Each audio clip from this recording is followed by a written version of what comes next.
Well, it looks like I encountered a problem. You know this thing here? Well, it used to be, see where the fan here is?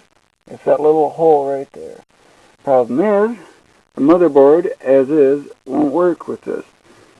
If you were to look on the very sides of it, and put it on that wrap there, if you were to look on the very sides of it, you'll notice that it looks differently. That's what this plate here is for. You might notice, if you were to put them side by side, that they look different. That's the problem. See what I mean? You can tell the difference. Or it might be H flipped or V flipped or something. Okay. But either way, you can see that no matter how you show it, it's not going to be, it's not going to line up properly. So, when you buy a motherboard, make sure these match. Use the one that comes with the motherboard, because that ensures a match. These are kind of easy to hook in. You don't have to worry about static sensitivity either. But I still, just in case anyway, these can be a little frustrating at times. Basically, you just need to get it lined up in there, just right. See how you got these little things here poking out? These things? Those need to line up. But basically, you just simply push.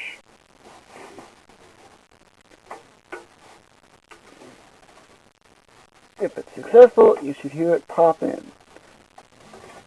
If it's not, then you probably got a gap somewhere. It's kind of hard to do this holding the camera at the same time.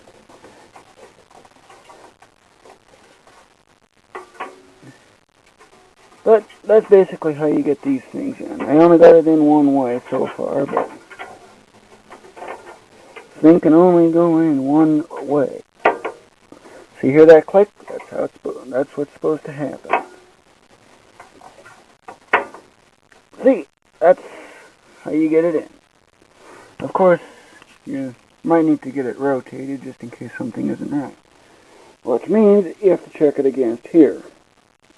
You see this front part of the motherboard here, this part here toward this part of the video?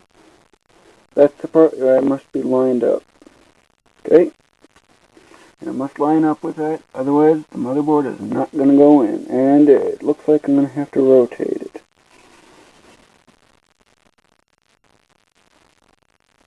Because the motherboard, that part of the motherboard must be pointed this way. It must be pointed this way. Because if it's not, then it's not going to go in there. But I just wanted to show you how that gets connected in. Well, it's mostly in the way, but I just wanted to get this little segment so you know exactly what I'm referring to. It's just how it should go in. But as you might be able to tell, the holes are not lined up.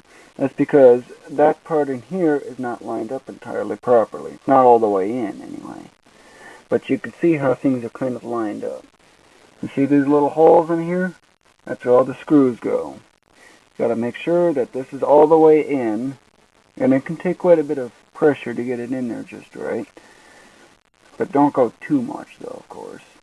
But basically, you need to get that all the way in and line up the holes.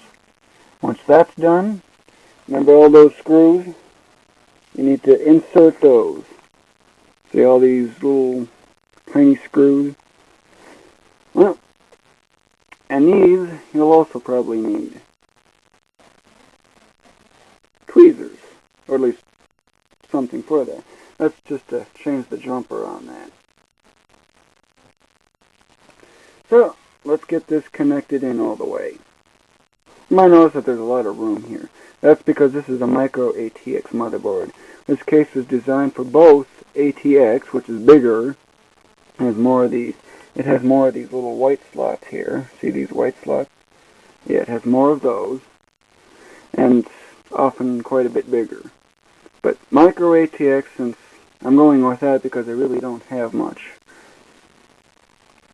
That's just the main difference anyway. They've got one for the video card, and they got one for the sound card. That's basically it.